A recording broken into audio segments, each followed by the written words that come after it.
mais uma vez estudar a palavra de Deus. Quero agradecer ao meu pastor, presidente, pastor Eurico Machado,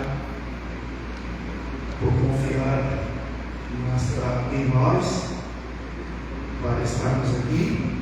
Agradecer a liderança da Escola Bíblica Dominical e dos irmãos que se dispuseram a estar aqui para nos ouvir mais uma vez.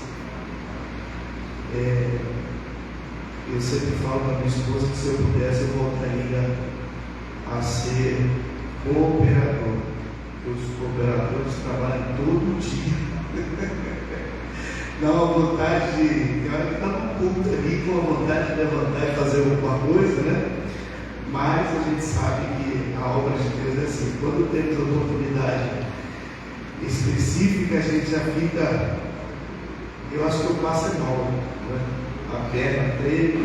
Essa semana eu estava me lembrando de uma palavra que o nosso pastor disse.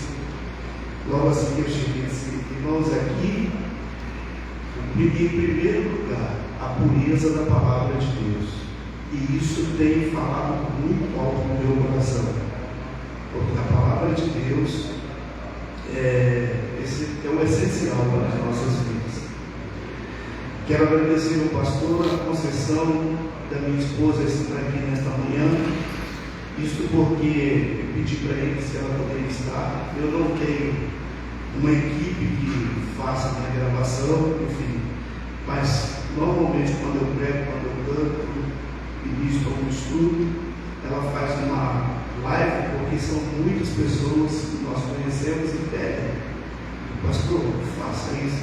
E graças a Deus tem tido bons resultados. Muito obrigado, pastor, por isso. Muito obrigado, minha esposa, por estar aqui. Quero também aproveitar e apresentar o Dr. Onésimo, um amigo nosso, ele trabalha conosco aqui na prefeitura e ele é psicólogo.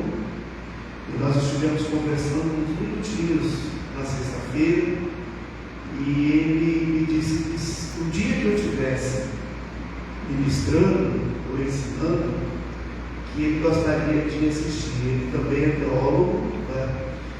E então eu falei: domingo próximo, se Deus quiser, eu posso ir? Pode, você é meu convidado. Então, está conosco aqui, por favor, fique de pé para que os nossos irmãos possam conhecê-lo. Ali está o nosso pastor presidente, depois a gente apresenta melhor. E muito obrigado pela sua vida. Tá? Obrigado mesmo. Muito bem, meus irmãos. Nesta sequência que nós estamos estudando sobre a doutrina, a Igreja de Jerusalém, hoje nós chegamos à terceira lição. A pregação bíblica é marca essencial de uma igreja fiel ao seu chamado. A lição destaca que a verdadeira pregação é inspirada pelo Espírito Santo, centrada em Cristo e voltada para a transformação de vidas. Em um tempo de superficialidade espiritual, a igreja precisa voltar à simplicidade e à autoridade da palavra, pregando com clareza, fidelidade e poder do alto. Estamos num momento em que ministrar a palavra de Deus tem sido muito superficial, mas a igreja de Cristo precisa voltar-se para esta realidade. É por meio da pregação bíblica que o mundo pode conhecer a Cristo. Precisamos deixar as práticas de palavras vazias e trazer aos ouvintes a mensagem viva e transformadora que vem da inspiração do Espírito Santo. Trazer esperança àqueles que não enxergam uma saída, mostrar que há um refrigério num futuro de renovação na presença do Senhor. Nossas pregações não podem e não devem ser desabafo, contos, gracejos ou uma forma de autopromoção. Por isso precisamos estar atentos e a cada dia voltarmos à cristocentricidade, pregar a palavra de Deus. Textual. E quando Pedro viu isso, disse ao povo: varões israelitas, por que vos maravilhais disso? Ou por que olhais para nós como se por nossa própria virtude ou santidade fizéssemos andar este homem? A partir desse textual, estaremos abordando, de acordo com a orientação do pastor José Gonçalves,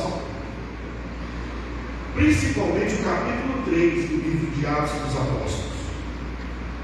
Relembraremos princípios da primeira mensagem do apóstolo Pedro em Atos, capítulo 1, quando ele cita texto do Antigo Testamento: sejam poucos os seus dias e outro como o seu ofício. Esse texto está no livro dos Salmos, capítulo de número 109. Encontraremos aqui duas pregações de Paulo, de Pedro, melhor dizendo. A primeira pregação é aquela que ele faz no dia dos Pentecostes, e ao final da pregação, quase 3.000 pessoas se rendem a Jesus. E o texto sagrado diz assim: de sorte que foram batizados os que de bom grado receberam a sua palavra, e naquele dia agregaram-se quase 3.000 almas. Primeira mensagem, inspirada pelo Espírito Santo, citando texto do Antigo Testamento. Nós vamos, no decorrer da lição, falar um pouquinho mais sobre isso. Isso motivou, incentivou, fez com que os incrédulos entendessem que o que estava acontecendo ali era vindo diretamente do céu, porque esta era a crença deles quando pensavam no Antigo Testamento, e agora eles estão numa novidade. É interessante observar que esse discurso apresentado por Pedro é uma mensagem cristocêntrica. Nós vamos falar muito sobre isso, porque se nós quisermos ter sucesso nas pregações, ela tem que ser cristocêntrica. Fora disso, eu não vou me arriscar. Eu vou falar com certeza: não produzirá nenhum efeito espiritual. Mensagem precisa ser cristocêntrica. Uma mensagem do Evangelho, ele apresenta Jesus. Quando Pedro prega, ele apresenta Jesus, apresenta a sua autoridade apostólica e mostra a presença do Espírito Santo. Tudo isso ele faz mediante o texto que ele cita, que é o profeta Joel. A segunda mensagem é a pregação onde acontece o milagre na porta do templo, que é o tema da nossa lição. A mensagem: arrependei-vos, pois, e convertei-vos, para que sejam apagados os vossos pecados, e venham assim os tempos do refrigério pela presença do Senhor. Este foi o teor da mensagem: arrependei-vos. Eu vou deixar para comentar lá na frente, mas precisamos ter isso em mente. Qual é a mensagem que a igreja, fiel à pregação da palavra, tem que pregar? Arrependei-vos. Não precisa marcar. O escritor Lucas faz uma transição da vida exemplar da igreja apostólica para o exemplo de Pedro e João, que eram as colunas da igreja. A igreja orava porque seus líderes eram homens de oração. A igreja experimentava as maravilhas divinas porque os apóstolos conheciam o poder do nome de Jesus. A igreja abalou o mundo porque estava cheia do Espírito Santo. Então aqui nós temos o porquê de tudo aquilo acontecer. Eu sempre digo que a igreja é um retrato do pastor. Não tem para onde correr. Se o pastor é calmo, a igreja é calma. Se o pastor é agitado, a igreja é agitada. Se o pastor é espiritual, a igreja é espiritual. Se o pastor é daquele, vamos avançar, a igreja avança. Então, o que nós temos aqui é exatamente isso. A igreja que nasce no Pentecostes, e que nós estamos tratando dela aqui, ela é o retrato do seu pastor. Quem era o pastor? Jesus. E o que está acontecendo aqui é o reflexo daquilo que era o Senhor Jesus. A análise feita por Lucas, no capítulo 3 e 4, tem a mesma perspectiva. No capítulo 2, ele observa o milagre da descida do Espírito Santo com um mero espanto, nada mais do que isso. Aqui eles são tomados por uma glória que ainda não haviam experimentado. Pedro deixa claro, é o cumprimento do que foi dito pelo profeta Joel.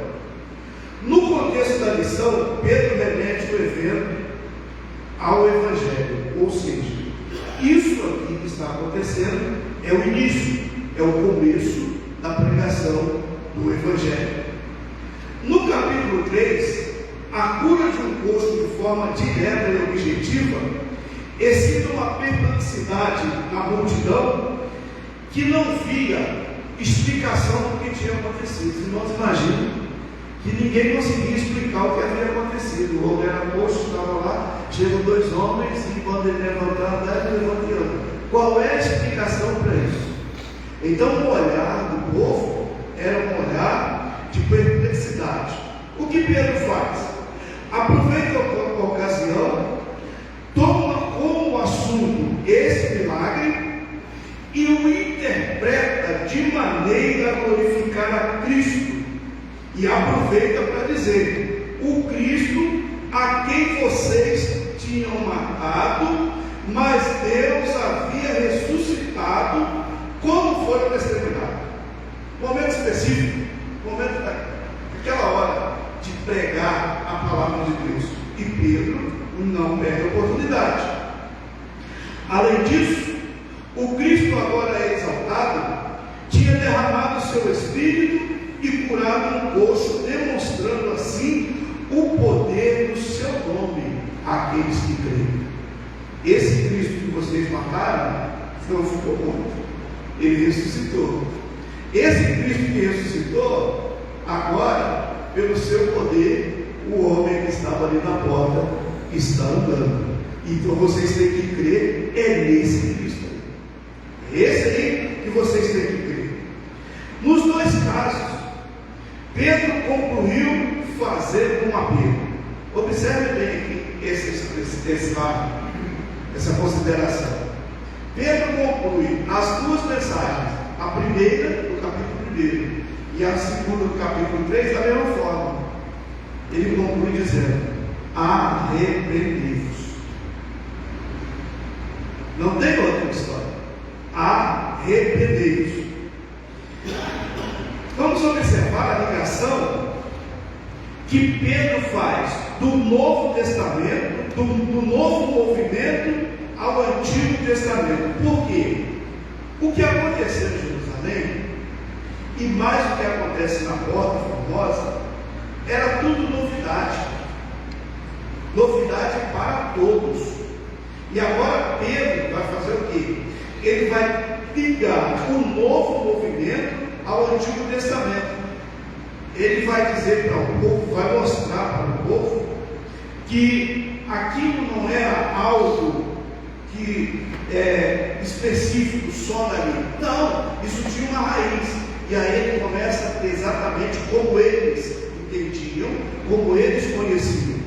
O Deus de Abraão e de Isaac e de Jacó, o Deus dos nossos pais. Quando ele fala isso, ele liga o novo movimento, que era os milagres que haviam acontecido, com o Antigo Testamento, com a história que eles conheciam. Então o que estava acontecendo ali não era nada separado, já estava ligado. Glorificou o seu Filho Jesus, a quem vós entregaste perante a face de Pilatos, negaste, tendo ele determinado que fosse solto, mas vós negaste o santo e o justo, e pediste que se vos desse um homem homicida, e mataste o príncipe da vida, o qual Deus ressuscitou dos mortos, do que nós somos testemunha.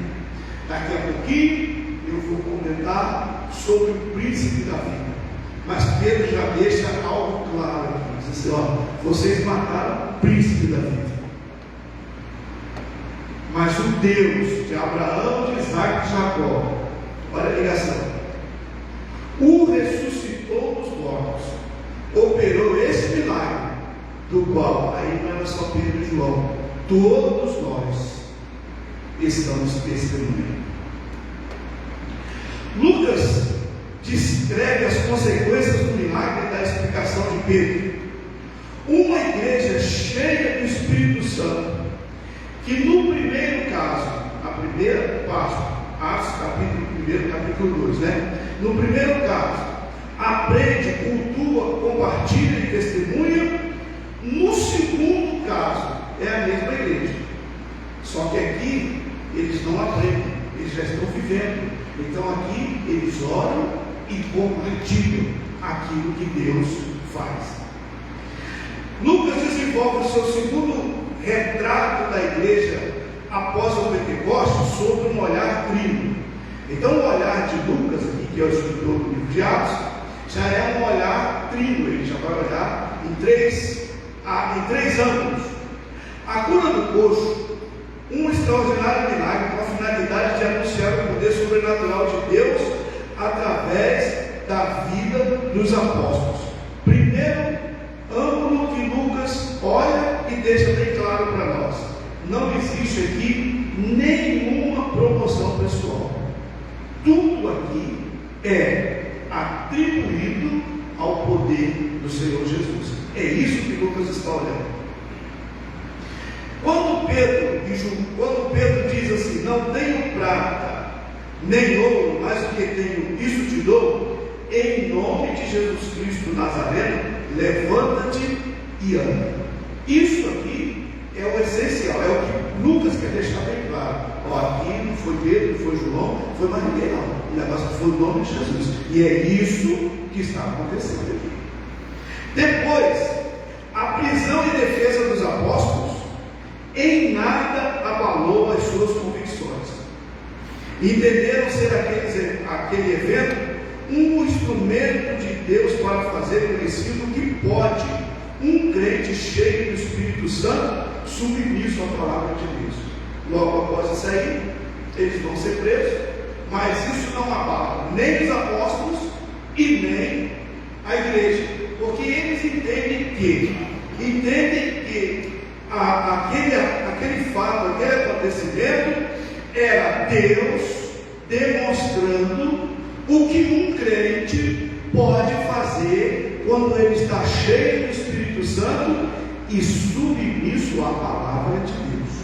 Porque o milagre não foi só ser cheio do Espírito Santo, o milagre estava também junto com a porção da palavra de Deus. Então, para que Deus opere como nós queremos, como nós gostamos, como nós vislumbramos, essas duas coisas precisam estar juntas: palavra e unção, palavra e poder. Do contrário, não vai acontecer. Lá na frente a gente fala mais um pouquinho.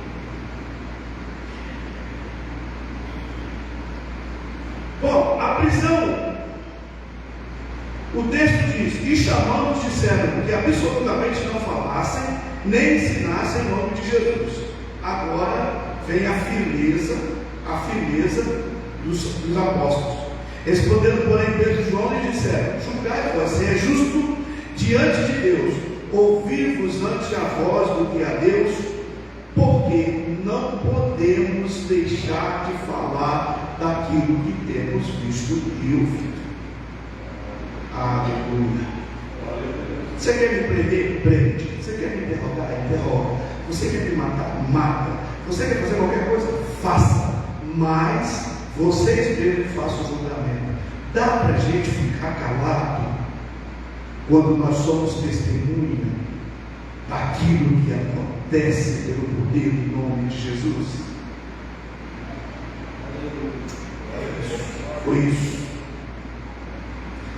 Após esse episódio, aí nós temos o que? A oração da igreja, ou a oração dos apóstolos, como os irmãos querem entender. Esta oração foi mais convicta, porque um tipo de oração que eu acho que eu nunca ouvi ninguém fazer nos seus apóstolos, pastor.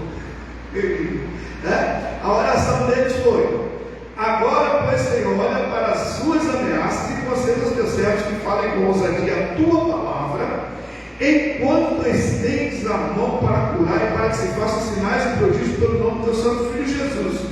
E tendo eles orado, dizendo, moveu-se o lugar em que estavam reunidos e todos foram cheios do Espírito Santo e anunciavam com ousadia a palavra de Deus. Vamos comentar um pouquinho aqui. Nesta oração, eu fiz aqui esse esboço porque o nosso tempo é bem resumido, então, para a gente não estender fora do assunto, né? E a gente permanece no assunto, que o que nos interessa mesmo é o assunto da lição. Muito bem, nesta oração, surpreendentemente, não se pede proteção. O momento era de ameaça, verdade, mas nesta oração não tem pedido de proteção, não tem pedido de vitória, não tem pedido de prosperidade ou qualquer outra coisa semelhante.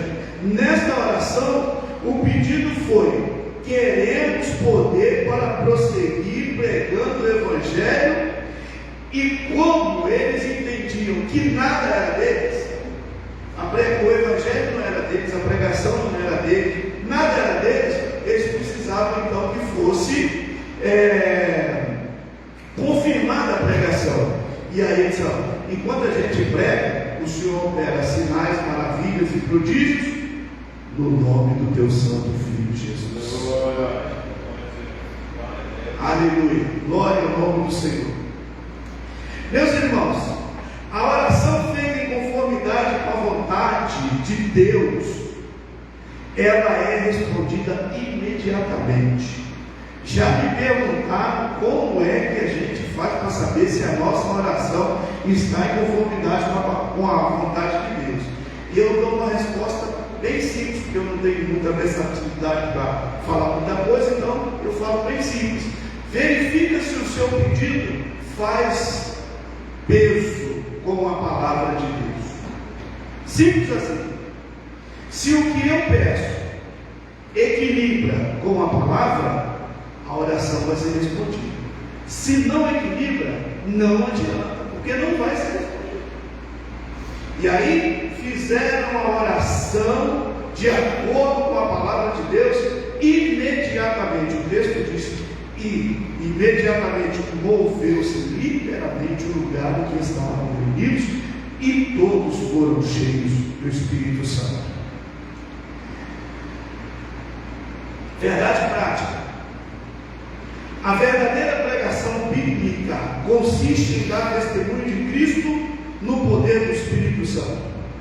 No contexto bíblico e no dicionário da língua portuguesa, o termo verdadeiro significa aquilo que é autêntico, fiel à realidade, puro, genuíno e em conformidade com a natureza de Deus, que é a própria verdade. Então, a igreja tem que trabalhar com a verdade. Dar testemunho de Cristo é dar testemunho com a verdade. Né? Eu vou dizer que eu fico triste quando eu vejo alguém querendo acrescentar uma coisinha a mais naquilo que Deus faz.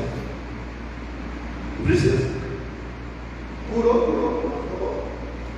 O que mais que ele precisa que eu fale? Ele curou. Né? Jesus salvou, ele salvou. Pronto. E nós queremos dar um rodeiozinho, uma ajudazinha e falar mais alguma coisa, e aí a gente, quando acrescenta alguma coisa, eu tinha um professor, quando eu estudava, tinha um professor, ele disse assim: não tem nada mais falso do que Xerox. Na minha época era Xerox, né?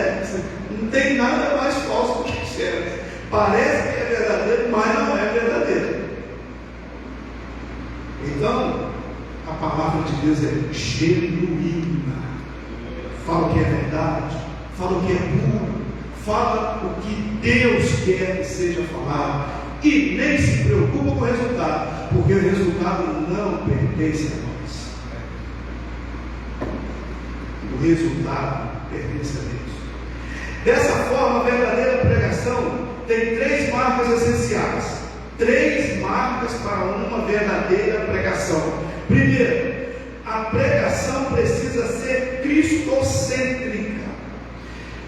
Não, o testemunho da pregação é de Cristo e não do pregador. E aí o que acontece? O pregador testemunha dele e esquece de falar de Jesus. Eu fiz, eu fui, eu sou, eu não sei o que, os irmãos olham comigo que a minha agenda está grande, ele fala dele e não fala de Jesus. E depois quer que Jesus opera, ele não vai operar, daqui a pouco eu falo sobre isso. Estou com a mãe aqui, eu sou assim. Segundo, a pregação bíblica, né, já é bíblica, ela tem que ter o segundo fundamento, que é a Bíblia. Ela precisa ser fundamentada na revelação da palavra de Deus e não nas minhas opiniões, não nos meus achismos. Se eu estou pregando a palavra de Deus, eu tenho que fundamentar a minha pregação na palavra de Deus. E por último, a verdadeira pregação, ela tem que ser espírito dirigida. O que significa isso?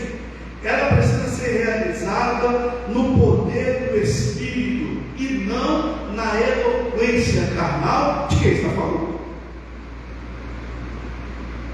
Se o Espírito me disse para não gritar, para que eu vou gritar?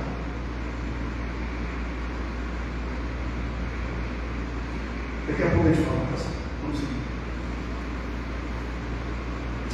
Alguns pregadores não querem entender a lógica, a letra da pregação associada à teologia, que é a palavra ou o entendimento, incendiada pelo fogo do Espírito Santo. Mas este é o tripé que, através das boas novas de salvação do Evangelho, faz os corações se derreterem aos pés de Cristo. Quando eu utilizo esse tripé, o coração se derrete. Por quê? Eu estou utilizando a lógica. O que é a lógica? É a pregação da palavra. Associo a lógica da palavra ao conhecimento teológico, porque o conhecimento teológico vai me dar um norte, mas eu preciso também da unção, da inspiração do Espírito Santo, que é o que faz o mover no coração de quem está ouvindo. Então só a letra não adianta, só a teologia não adianta, e só o Espírito Santo, ele vai trabalhar como ele quer. Agora, para nós que somos humanos e estamos aqui à disposição, temos que estar focados nesse tripé. Fora disso, não vai funcionar. Na nossa revista, ponto de número 1, a igreja que prega as Escrituras. Este milagre de cura física ilustra o poder sobrenatural que os discípulos receberam no dia de Pentecostes. É um dos muitos sinais e prodígios mencionados em Atos e resulta em conflito sério com as autoridades judaicas. Pedro ordena, em nome de Jesus Cristo, que o homem ande. O nome significa autoridade e poder de Jesus exercidos por seus seguidores para curar os doentes e mancos. O nome de Jesus Nazareno identifica a fonte do poder e a autoridade de Pedro. Eu já escutei alguém dizer assim, com certeza o pastor Nico já escutou também. Eu vou mandar, e se você não mandar, eu deixo de pregar. Rasga a Bíblia, deixa de ser pastor, né? Ou seja, eu vou mandar. Mas não adianta, porque se ele rasgar a Bíblia, Deus continua sendo Deus. Se ele deixar de ser pastor, Deus continua sendo Deus. Se o milagre acontecer, Deus continua sendo Deus. E se não acontecer, Deus continua sendo Deus. Deus nunca vai se dobrar ao meu querer. É eu que tenho que me dobrar à vontade dele. E o pregador precisa entender isso. Se ele não entender isso, vai ser sempre um fracassado. Sempre um pregador fracassado. A igreja deve pregar as Escrituras, pois elas revelam Deus. E Deus é revelado ao homem através da sua palavra. Então, quando eu prego a palavra, ela está me revelando Deus. Mas quando a palavra de Deus chega ao coração do homem, Deus está sendo revelado através da sua palavra. A segunda pregação de Pedro, registrada em Atos 3, é um grande exemplo disso. A mensagem do apóstolo é completamente baseada nas Escrituras e coloca Deus no centro, ou seja, o Novo Testamento e o Velho. O Novo Testamento sem o Velho é incompleto, e o Velho Testamento sem o Novo também é incompleto. Então o que Pedro faz? O que está acontecendo aqui é o complemento. Eu estou juntando o Novo com o Velho, ou o Velho com o Novo. Agora, daqui para frente, vai ser desse jeito. Para fazer isso, Pedro usa trecho das Escrituras para fundamentar a sua pregação, e ele cita Deuteronômio. E quando ele cita Deuteronômio, ele está falando que Moisés revela a vinda do Senhor Jesus, faz uma advertência: quem não ouvir esse profeta, olha bem o que Pedro está dizendo, quem não ouvir esse profeta que Moisés falou, será eliminado do meio do povo. Ele está citando um texto de Deuteronômio. E o povo, quem é esse profeta? E Pedro vai lá dizer: esse profeta é o Jesus que operou o milagre. Não sou eu, não. É o Jesus que operou o milagre.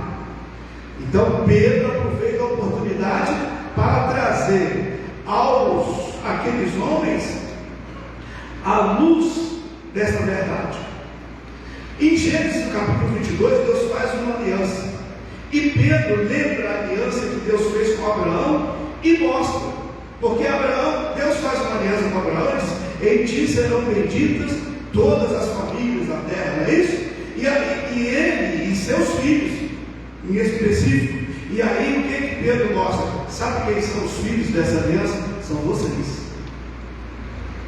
E esta aliança está sendo renovada com a vida do seu filho. Então aqueles homens que não queriam acreditar, eles estavam se sentindo na obrigação de acreditar. Por quê?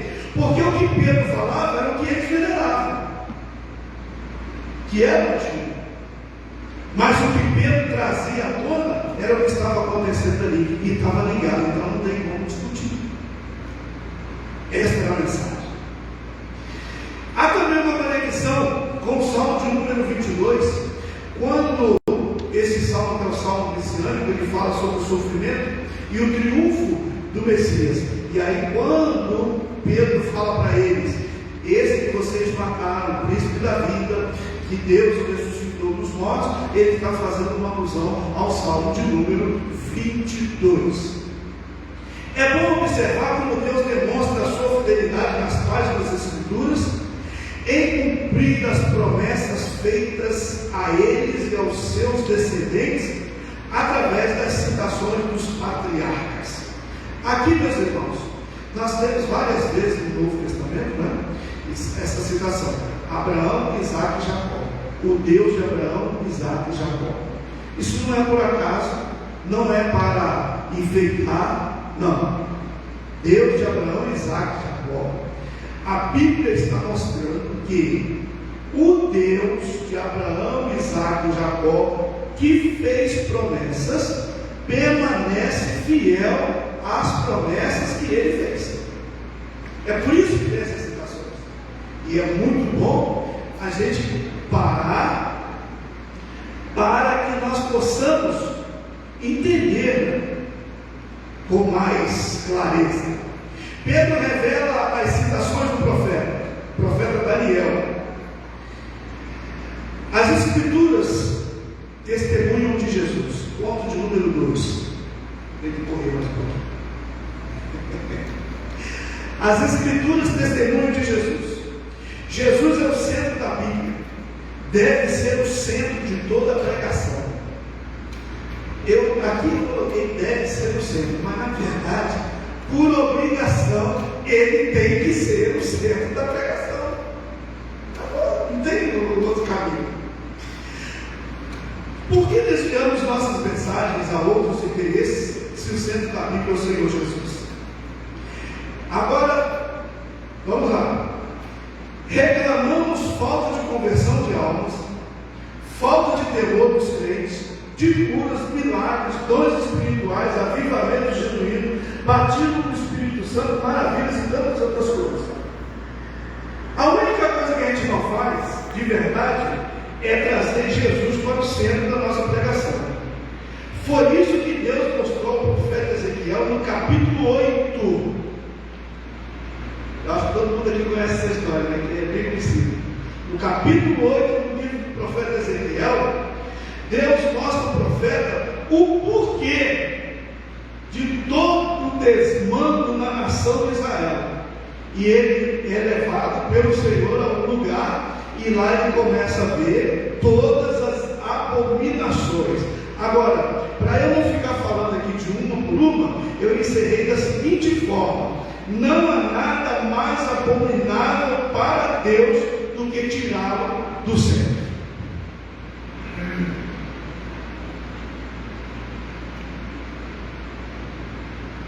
Parei porque isso é muito forte, mas infelizmente é desse jeito. Existem muitas pessoas que já conseguiram tirar o Senhor Deus do centro, do meio, do lugar que Ele é. Pois não. Seria só da pregação, se dedicar aos segredos louvores até o máximo. Em toda a liturgia espiritual e em muitos lugares, o Senhor já foi tirado do meio. Ele fica no cantinho. Fui convidado para pregar em na igreja do Rio Grande do Sul. E quando eu entrei na igreja, eu já fiz a minha oração: Jesus, não fica pregar aqui. Por causa, só na entrada, eu falei: Jesus, não vai dar certo mesmo. Acho que esse povo era aniversário do pastor, e se eu for pregar aqui, a coisa não vai ficar certo. E fiquei aí sentado, não falei nada para ninguém, nem para minha esposa, só eu e Jesus. Daqui a pouco o pastor veio me cumprimentar, todo saladão, Isabela veio aqui. Por aí os irmãos já têm ideia da situação. Ô pastor, que bom o senhor veio. Eu preciso falar com o senhor, fica à vontade de falar. Pastor, hoje é meu aniversário, tudo aqui foi feito em meu favor, tudo aqui é para mim hoje, e vamos marcar um outro dia para o senhor pregar, sem problema nenhum. Deus estava atendendo a minha oração. discursar, quando o milagre acontece, antes dele discursar e pregar, ele já coloca na raiz a questão do antropocentrismo. Ele já tira, ele já deixa claro para as pessoas o que o centro tem que ser isso. O povo se reuniu para venerar ele, para adorar, e ele, antes dele discursar, ele já conta na raiz essa questão. Ora, que o homem não é o centro, sempre Cristo é isso. Como o irmão estava dizendo, a gente vê muito mais isso na questão dos louvores, né? Lógico que a gente nunca vai generalizar, mas a gente percebe que esse ramo tem crescido muito em nossos dias. Verdade. Muito bom. O próprio Jesus Cristo disse que as Escrituras dão testemunho dele. Examinai as Escrituras, porque vós cuidais ter dela a vida eterna, e são elas que lhe testificam. Cristo é o centro da Bíblia. Esta era também a compreensão dos apóstolos. Segundo suas palavras, os profetas anunciaram antecipadamente o sofrimento de Cristo. A pregação de Pedro invocou o testemunho das Escrituras para mostrar que a rejeição de Jesus e sua morte não fora por acaso. Pedro precisava falar alguma coisa a esse respeito, e ele já veio a oportunidade. Jesus não morreu por acaso. Vocês escolheram, mas essa escolha já estava prevista, porque já havia sido dito pelos antigos profetas. Se falarmos de Jesus, guardem isso aqui. Tudo nós estamos guardando, né? Mas é o ditado do professor do pregador. Se falarmos de Jesus, ele aparece para confirmar a pregação. Se falarmos de nós mesmos, Jesus fica longe, e com certeza ele não vai confirmar o que você diz a seu respeito. É forte, né, pastor? É pesado? Mas é verdade. Não tem para onde correr, né? Nossas histórias em nada edificam. Nossas histórias não convencem ninguém. Em sua sensibilidade espiritual, João escreveu: e quando ele vier, o Espírito Santo, ele convencerá o mundo do pecado, da justiça e do juízo, pelo poder da palavra de Deus. A minha história ilustra, magnífica. E muitos de nós queremos que a nossa história seja o referencial da nossa pregação. Simples assim. Você está contando a sua história, eu fico de lado. Jesus faz isso. Fica aí. Conta a sua. Agora Jesus vai curar. Curar por quê? Você não falou nada de mim. Você falou só de você. Você quer que eu faça alguma coisa? Não vou fazer não. E não faz. Porque ele não tem nenhuma dívida conosco. Na verdade, é nós que temos dívida com ele. As Escrituras confrontam o pecado. O desprovimento de Pedro dos conhecimentos intelectuais, teológicos, acadêmicos, penso eu nas minhas limitações, fê-lo apresentar uma verdadeira pregação dentro do seu principal objetivo. Jesus não erra o endereço. Inspirado pelo Espírito Santo, utilizou-se unicamente do poder da palavra. Ele conclama o povo a arrepender-se, mudar de direção, mudar de mente interior. Pedro faz um retrato daquelas mentes. Ele argumenta: vocês negaram o santo e o justo e mataram o príncipe da vida, o qual ressuscitou dos mortos. Mas Pedro adverte: ele, aquele que vocês mataram, ele é a origem e o sustentador, não só desta vida, mas da vida eterna. Em outras palavras, não adiantou nada que vocês fizerem, porque ele continua vivo. A verdadeira pregação mostra o problema que traz o pecado, confronta e apresenta a solução. Se pregarmos só prosperidade, autoajuda, egocentrismo, desabafos, contamos histórias e não falamos da raiz do problema, que é o pecado, não podemos querer que as pessoas se arrependam.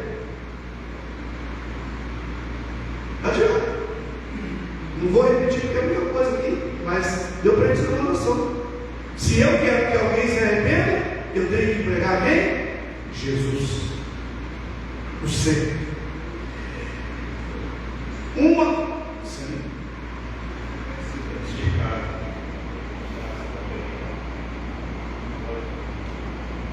Dentro de casa também, pastor, às vezes com a família, com a esposa, com os filhos, é muito importante usar a palavra. Muitas das vezes eu em casa, conversando, eu passava a palavra, conversava em cima ali da palavra. O efeito é outro, é gigantesco, né? Isso é importante.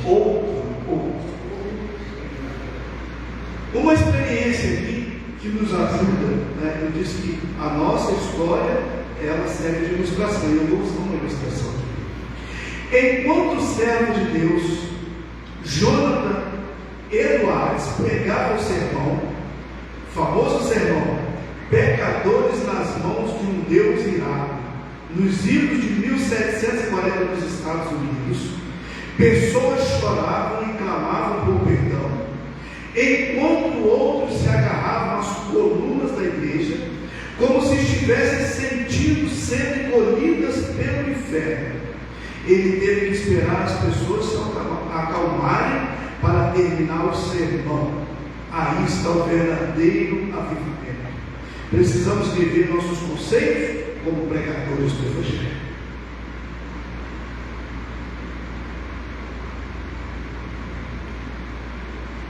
Lembrei de alguma coisa que não vou falar. Precisamos ter.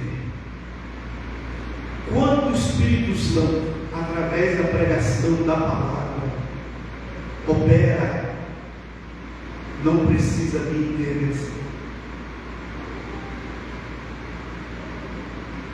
E eu, particularmente, que é o pastor José, fico triste quando eu vejo que após a pregação da palavra, o pregador quer intervir na obra que é o Espírito Santo que tem que fazer.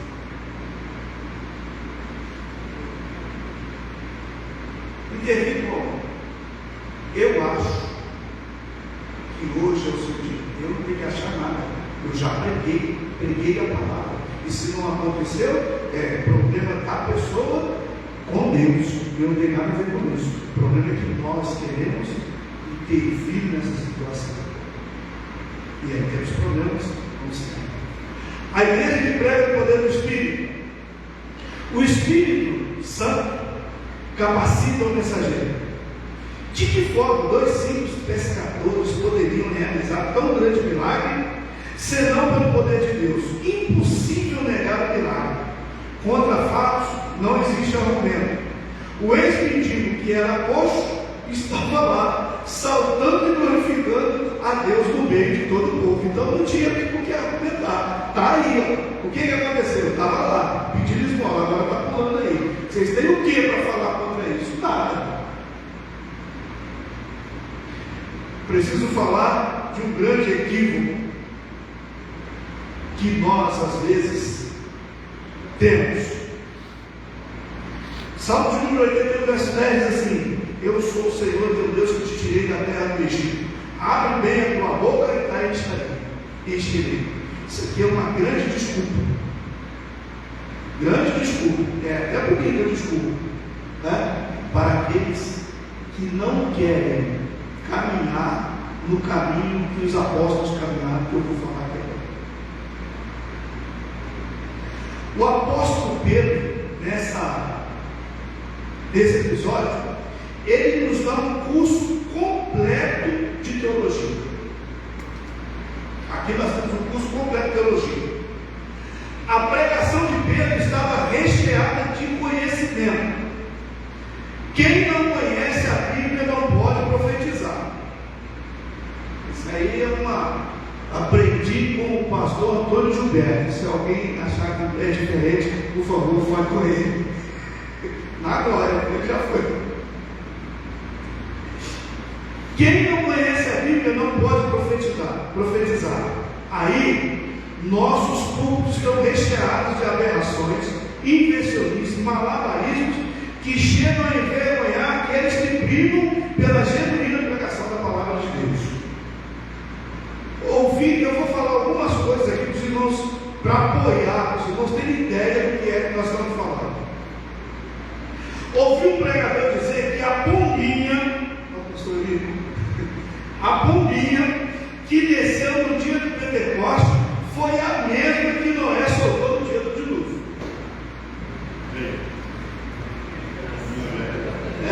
Então vamos lá, mais uma. Outro disse que o poço de Jacó estava seco. Tem mais. O outro disse que a mulher do fluxo de sangue foi se arrastando e deixando mancha de sangue pelo chão até chegar em Jesus. O outro disse que Jesus marcou um encontro com a mulher samaritana. O outro disse que os 4 jovens pulavam e dançavam dentro da fornalha de fogo. Eu me pergunto, até onde nós vamos com tantas asneiras? Me permita, pastor. Mas até onde nós vamos com tantas asneiras? Sem contar os que querem estar no lugar do Espírito Santo, dizendo: Deus me falou isso, aquilo, e não acontece nada, porque Deus não falou nada. Mas aí o cidadão quer tomar o lugar do Espírito Santo. Com certeza, os que assim procedem não são alunos da escola bíblica dominical e nem frequentam os cursos de ensino. Isso é o mínimo que a gente pode falar aqui, porque eu só tenho mais 5 minutos. Tá? Já lhe ouço, irmão, só um minutinho, só concluir aqui que eu já lhe ouço. Como diz acertadamente o nosso presidente, o pastor Uri Machado Sanches: quem não senta para aprender não tem condição de se levantar para ensinar. Muitos de nós pregadores só queremos mostrar dados de agenda como se fosse um troféu. Temos certeza que os comprometidos choram e, se pudessem, até nem aceitariam a palavra, porque estar aqui falando, quer seja ensinando, quer seja pregando, é muito pesado e muito difícil. Pedro indouto. Os homens sabiam que eles eram indoutos. E diz o texto: então eles, vendo a ousadia de Pedro e João, informados de que eram homens sem letras e indoutos, se maravilharam e tinham conhecimento de que eles haviam estado com Jesus. Agora, vou chamar mais uma vez a atenção dos irmãos para um detalhezinho aqui, Eram indoutos? Eram. Não tinham estudo? Não tinham. Reconhecido pela sociedade que não tinha letra? Não tinha. Mas o texto diz aqui: eles haviam estado, andado, acompanhado, aprendido com Jesus. Aleluia. Glória a Deus. Olha o detalhe que haviam estado com Jesus. Segundo a Bíblia, a maior parte do ministério de Jesus foi ensinar. Ele ensinou mais do que orou. Lá estavam eles aprendendo. Por isso ninguém pôde contestar a mensagem de Deus. Mas aí, nada que aprofundar. Fala, meu irmão.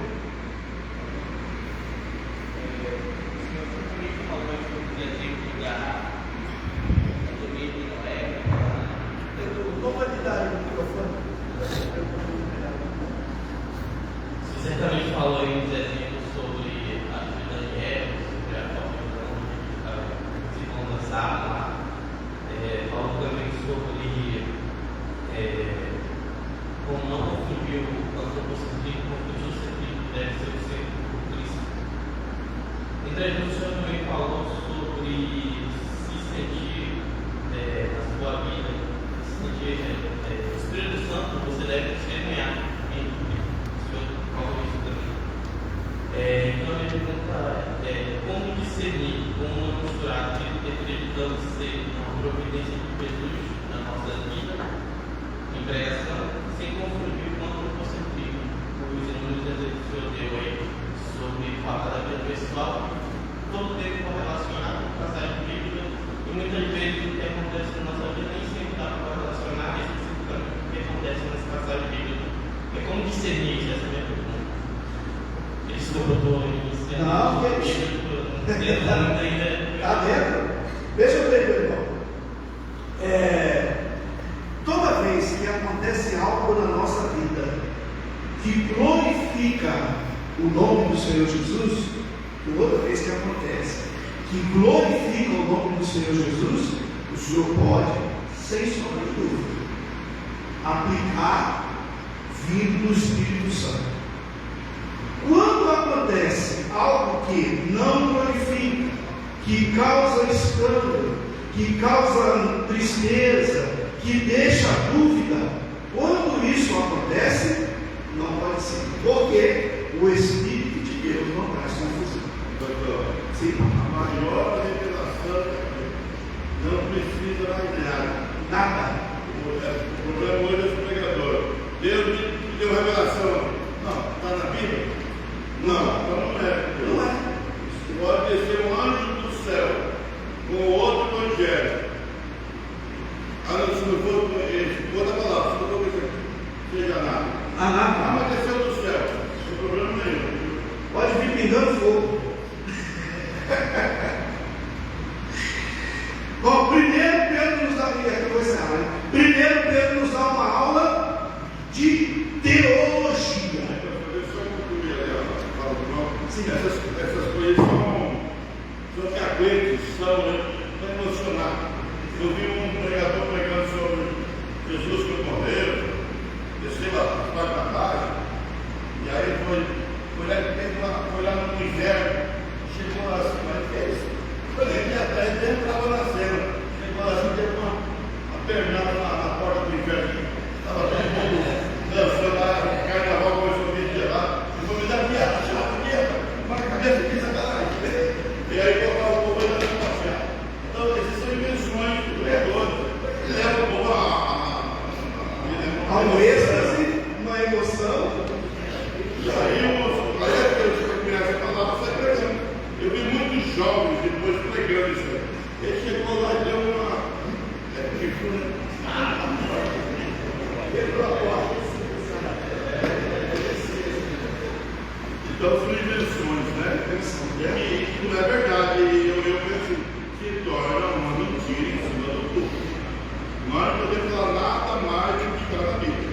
Eu penso que o pastor diz assim: é melhor andar por caminhos conhecidos e que você querer andar por caminhos que não conhece. Muito bom. Vamos seguir e eu já vou terminando. Agora, Pedro nos dá uma aula de espiritualidade. Não foi só a aula teológica, ele dá aula de espiritualidade. Como? Pedro, companheiro do mestre nas orações, ele estava no cenáculo no dia do Pentecoste, estavam indo à oração, à hora nova. Ou seja, ele buscava de Deus o que ele precisava da paz espiritual. Aí eu tenho aqui uma advertência: não adianta copiar a mensagem da internet, não adianta decorar a mensagem do pregador famoso, não adianta recortes de livros e nem aquelas rodinhas de pregadores para, que a gente conhece, as rodinhas para ver essa palavra, cada aqui e aquela ali. Pedro, nessa aula, nos diz que a espiritualidade é estar aos pés do mestre da Galileia, oração e jejum. Texto sem contexto é um pretexto.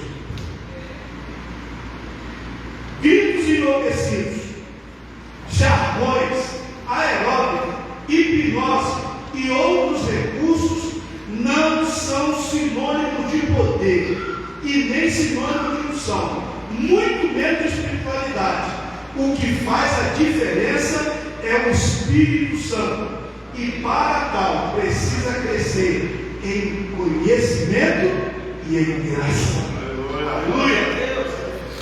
Qual foi o segredo? Pedro estava cheio do Espírito Santo. Oh, aleluia! Glória a Deus. Que pena. Terminou o nosso tempo, né? Mas tenho certeza que tem mais 5? Vamos. Na sequência nós temos fixar os olhos. Convicto dessa autoridade, Pedro faz uma escala simples. Observe bem. Depois que Pedro, depois dessa aula teológica de espiritualidade, Pedro agora vai fazer uma escala simples, fixando os olhos nele. Nós sabemos que a linguagem dos olhos fala mais alto e forte que as próprias palavras. O olhar de Pedro fixo no paralítico traz-nos pelo menos 3 reflexões. Vamos lá, 3. Primeiro, o olhar de Pedro no paralítico estava dizendo que Pedro estava fixo no céu. Esse é o primeiro. O segundo, Pedro estava ligado ao sofrimento do paralítico. E terceiro, Pedro foi um elo de ligação entre Deus e o paralítico. Estava para pegar esse aqui,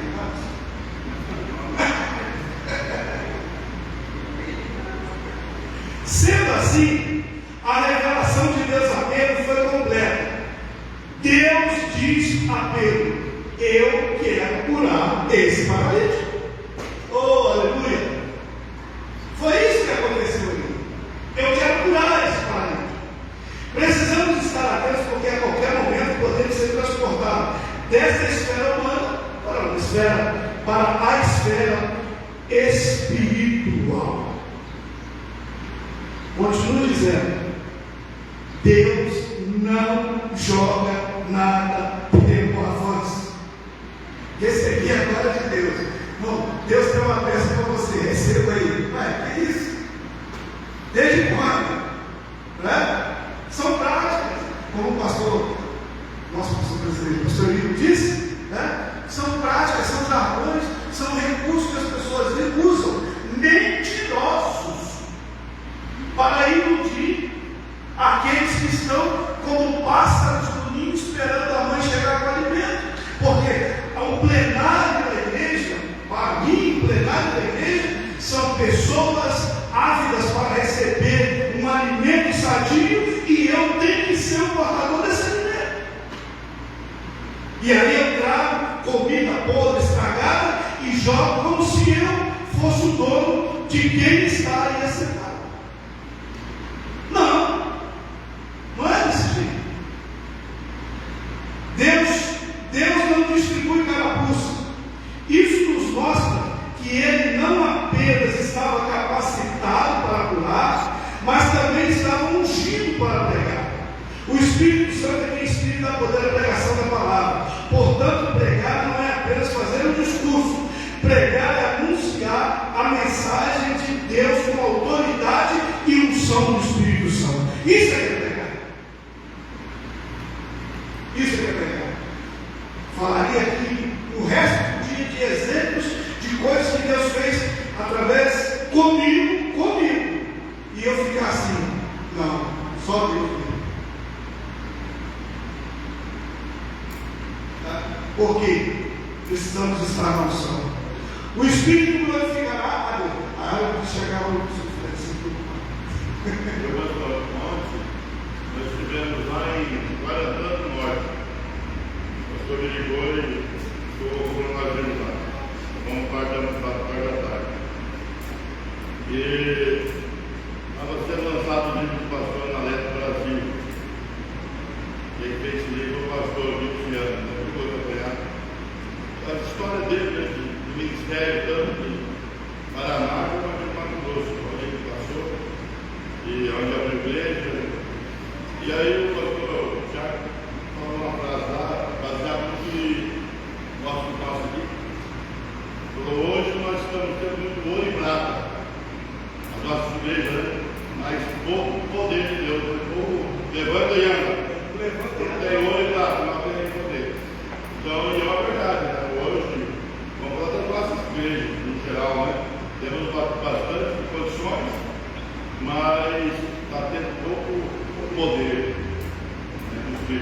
É verdade. A mim, nosso pregador. Verdade. Muito ouro, muita prata e pouco poder. Estamos ao inverso dos apóstolos, que não tinham ouro, não tinha prata, mas tinha poder. O Espírito glorificará Jesus, cercado por todos, causando grande admiração. Os apóstolos não aceitaram a glória dos homens. Aquelas pessoas pensavam ser eles os autores do milagre. Como seria hoje? Como é que seria hoje se acontecesse esse milagre? Seria mais ou menos assim: preguei, ganhei tantas almas, orei. Isso aqui é pesado, mas que bom que nós estamos numa aula, né? Então, ó, Jesus, vírgula, meu empregado, vírgula, curou tantos enfermos. Foi só eu assoprar o microfone e o poder caiu. Ou seja, quem fez? O tal. E não é bem. É Ele que faz. Jesus não é nosso empregado. Nós somos servos dele. O poder pertence a Ele. Queridos, Deus não dá sua glória a ninguém. Todos esses homens que usaram esses termos que eu estava falando aí, e outros que estão usando agora, nós falamos que usaram, estão todos caídos, infelizmente, né? Porque prestaram ao Senhor se exaltaram. Eu vi muitos ali que levaram, eu vi com meu olho. Deus nos dá poderosamente, mas se exaltaram, mas Deus era eles. Nós era dinheiro, hoje estão caídos, fracassados. porque o Senhor Deus se retira.